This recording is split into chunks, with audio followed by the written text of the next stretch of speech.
Welcome back to another episode of the Quillette Cetera podcast. You're with me, Zoe Booth, and today I'm joined by the founder of Quillette, Claire Lehmann. We're going to be talking about confected radicalism, which is raging against the machine when the machine's already working. It's hit the headlines recently during the Sydney gay and lesbian Mardi Gras, but it's been around since the days of the Beta Meinhof gang.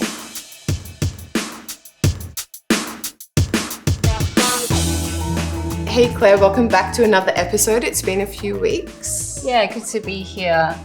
Today we're going to be speaking about a really interesting article you've had published in the Australian today. It's about confected radicalism. What does that mean exactly?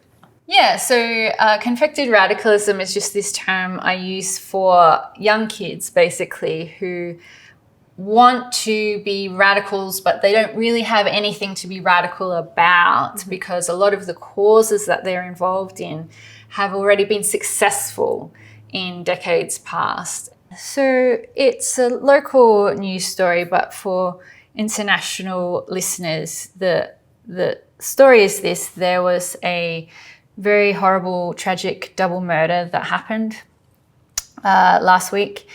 2 gay men were killed, and the person who has been charged over the killings, I should say alleged killings, is a police officer serving senior constable, and this has led to the board of the Sydney Gay and Lesbian Mardi Gras to demand that police not march, or if they want to march, they can march in plain clothes. So this has been a big story in the Australian media, and local media have been presenting it as if this is sort of the first time this has ever happened to a pride march. And basically in my column, I just pointed out that actually, police have been banned. Uniformed police have been banned at pride marches all over the world. They were banned from a pride march in Auckland a few years ago, and it's got nothing to do with murders. It's to do with the politics of people running these marches, and specifically the younger generation of activists who are coming through who aren't really that interested in building alliances or building bridges with mainstream organizations and institutions, but want to sort of lean into this idea that they're all about radical protest. So it's just so the piece was just about there being a different orientation to the activism. So if you take gay and lesbian activists from the boomer generation or Generation X, they fought very hard to build alliances, so finding common ground with all sorts of different people. Whereas now I look at Generation Z activists, and I've been doing a bit of reading on the staff members involved in this decision, and they're not that interested in building alliances. It's more about protesting, representing the marginalised. The partnerships manager for the Sydney Gay and Lesbian Mardi Gras said that there's no such thing as absolute inclusion. If you include some people, you have to include others. Therefore, you have to make the right choice about who you include. And so the whole thing for him is, well, you have to exclude police. So it's a different orientation to activism of the past, which was about finding common ground. Yeah, so the idea is that this is an issue of homophobia, and that there's an institutional or systematic homophobia in the police force. That's what a lot of commentators and activists are saying, and they use the history, which is a tragic history, which is that New South Wales police have not protected gay people, especially gay men in Australia. And as some people know, there was a series of gay killings, homophobic killings, I think in the 80s. So we've got that history. But, I mean, the man who is alleged to have committed these murders was a gay man, and he obviously wasn't homophobic. Well, it wasn't a hate crime. It was a domestic violence incident. Yes. Yeah. By all counts, it definitely looks like that. So why shouldn't why shouldn't the police be able to march, you know? Well, I mean, you know, the protest or the march organizers really can have whoever they like marching with them. But what I find interesting is that there's this need to have something to fight. This need to, it's like they need, the police have to be homophobic. They need to have something to struggle against because, to be honest, an event like the Sydney Gay and Lesbian Mardi Gras has heaps of cash behind it. There's a lot of political power associated with it. It is totally mainstream. They have corporate sponsorships coming out of their ears. The fact that police do march and have a float, like, it is mainstream. There's Westpac, there's like all the big banks. Pretty much everyone is represented. But there's this tension where it's like, do you celebrate the fact that it's mainstream and that we have, like, you know, there is tolerance and acceptance and it's, you know, totally normal? Or do you want to reject the fact that such event is mainstream and go and try and become more radical and, you know, get rid of corporate sponsorships and get rid of police, like, and it's just this interesting tension. And to me, from what I've seen, it's the older activists want to keep it mainstream because they fought so hard to get it there to that point, whereas younger activists actually want the struggle and don't want the event and associated events to be as mainstream as they are. Yeah. So this is something we've seen across like my generation or younger, a little bit older too, across the world, that there's a really strong desire to have something to rail against. Yeah. And perhaps it's because life is pretty good for us right now, in the West at least, like, women, look at myself, like, my grandma fought so hard to go to uni. Yeah. She went to uni in her 60s. Yeah. You know, I could go as an 18-year-old. You know, things are pretty good for us here, and I think we take that for granted. But there is a faction of the far left that really want to act like, you know, there's a war they need to wage against capitalism, against patriarchy, against all these institutions. Yeah. I wouldn't limit that to the far left. I see it on the right as well, where, like, I see it like there's almost a psychological need for there to be issues that are existential. Like, if this issue is not solved, it's going to be an existential crisis for humanity. What is it on the right usually? Well, immigration is one. So, like, you can, like, I see a lot of chatter about, you know, if not as much in Australia, but in America in particular, you know, if they don't secure the border, it's going to be the end of America. We have been critical of gender ideology, but I don't see it as an existential threat to civilization. You know what I mean? Right do. Yeah. A lot on the right do. So so there's a difference between criticism of a particular position or ideology or issue, whatever, and then blowing it out to be this. It's going to be the end of the world, this sort of like doomerist, or blowing it up into a moral panic. And that on both sides, you get this, there's almost this psychological need for there to be something to panic about, this need to fight an existential struggle. And I felt a lot of that as a younger person when I was at uni. One of my goals while I was at uni was I need to attend a protest before I finish here. It's like a rite of passage. And I actually never did, although I was very much in those circles. There was, when push came to shove, when there was a protest on, I never fully could commit because I always had like one little niggling issue with, you know, the dogma of that, you know, tribe and even now, like, I've attended a few like marches against anti-Semitism and stuff like that, but still there's part of me that's like, oh, I don't like being here with the group all agreeing on the same thing, because I don't 100% agree on everything, you know? Yeah, that's interesting. You're not fully on board with like the mob kind of. Yeah. dynamic. Yeah, that's interesting. I'm mob-phobic. It makes me, I'm an only child, maybe it's That's that. why you fit in at Quillette. Yes. But yeah, so in this column, I use the term confected radicalism to describe some of this type of activism where, you know, an issue, like there's lots of issues. If you take women's rights, for example, I was born after the big struggles had been won.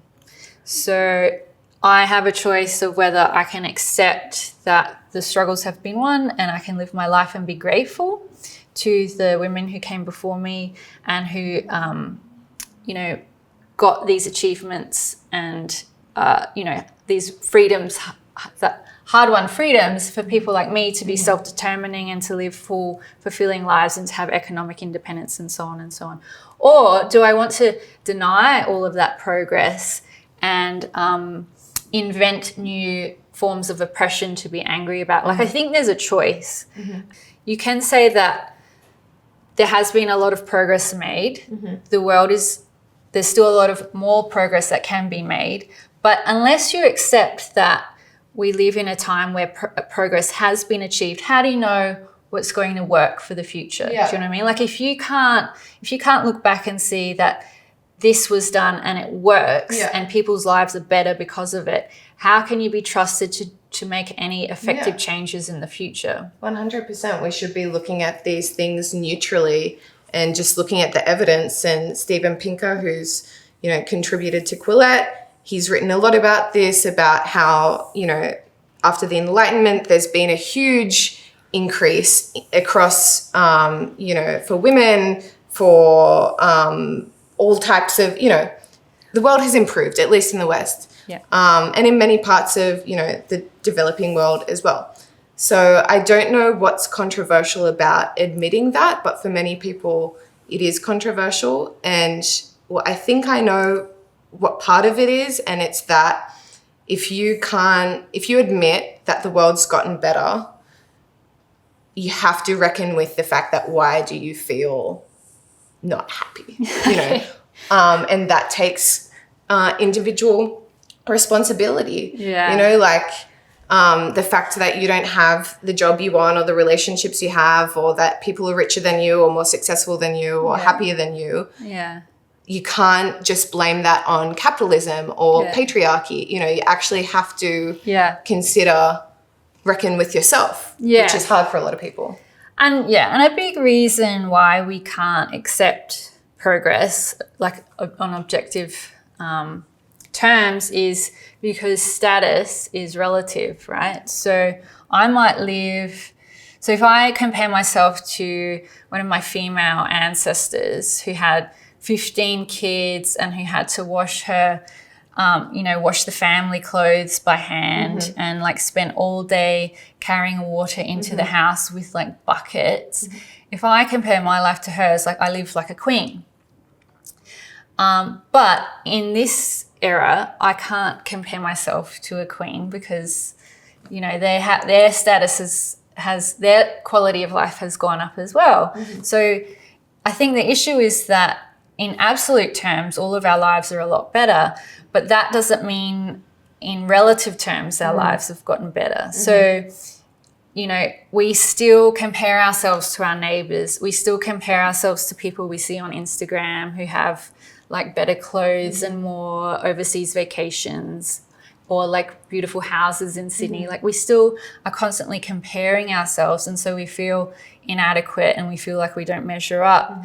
But if we actually just took a step back and looked at things through absolute terms, we would realise that, hang on a minute, my quality of life in Australia is really quite good compared to poor people who are, you know, born across halfway across the world, who don't have running water and, you know, who don't have sanitation in their village and who don't have abundant available food. So it's just about what your reference point is. And I think that, you know, in understanding that we're all hardwired to just measure ourselves against like our neighbour rather than our ancestors or rather than people who aren't in our immediate context, I think that can help to some degree.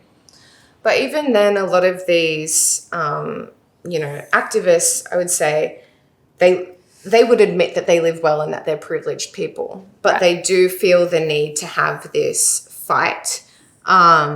A lot of them, as we were sort of discussing before, don't necessarily have skin in the game. Like when we talk about having skin in the game, like there's Alexei Navalny who died he knew he was going to die for standing up for what he believed in.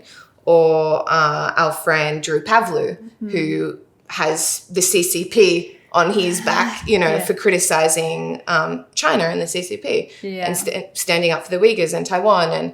And there are a number of people that we know who have risked, even yourself, founding. I believe so. Like, you believed you saw something that was happening and you took a stand and created Quillette and published authors that a number of other publications wouldn't touch. Yeah. And you have risked a lot. And like, not everyone loves you for that, Yeah.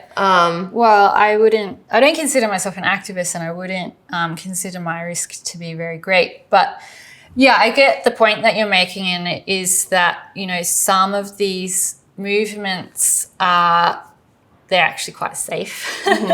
No one's risking a great deal.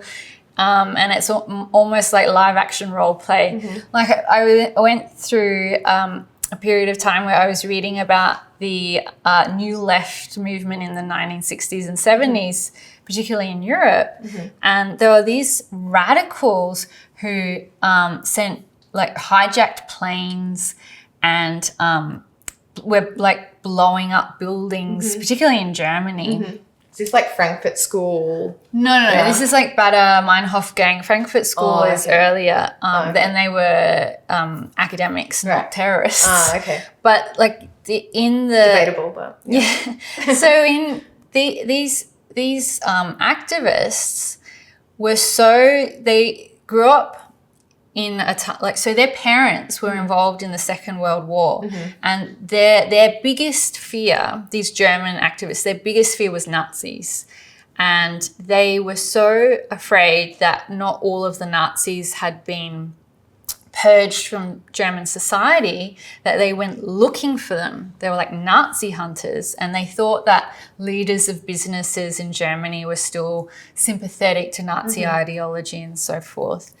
And I don't know, there might have been some truth to that. But what ended up happening was that these far left activists, those involved with the Baader Meinhof gang, became allied with the Palestinian Liberation Group. And so they went and hijacked planes. And one of these activists,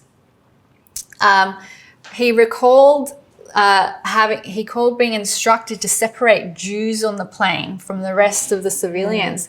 And it was like he became an activist to fight Nazis, and here he was separating out Jews for punishment from other civilians. So there's this risk that in becoming so, like if you are afraid of something and you fight it so hard, you actually run the risk of becoming what you hate. These Baader Meinhofs they were doing the live action role play of the actual resistance fighters in the Second World War, the people who went into the tunnels and actually fought real Nazis, and they wanted to be them. Those were the heroes to these people. And like I feel like for a fair few kids today, they imagine themselves as being resistance fighters. They want to be heroes in their own story. They want Nazis to fight. It's just like the problem is that there's not that many of them around. There's not enough of them to fight. Like there might be a handful around. Sure, go on, fight them if you can find them. But there's the demand for Nazis exceeds the supply. Or there are actual Nazis, but they're not the type of Nazis that they're looking for. They look a bit different. Like as we've written about on Quillette, there's fascism in lots of different groups. And like for example, we published a really interesting piece by Andrew Hamill recently about rising anti-Semitism in Germany, which sounds terrible. As soon as you read that, you're like, oh my God, there's been a resurgence in Nazis in Germany. But it's... Imagine that they're all tall, blonde, Aryan Nazis. And unfortunately, it's the case that when German Jews are surveyed, they identify that most of the people who have been attacking them are Muslim migrants, which is something really hard to reckon with, especially for the left, who are very pro-migration. And, you know, I'm the granddaughter of Greek migrants. I've traditionally been very pro-migration, but when you've got migration from certain countries where anti-Semitism or other social ills is endemic, of course there's going to be anti-Semitism. And so, yeah, my point is that there's fascism in lots of different, you know, sectors. Yeah.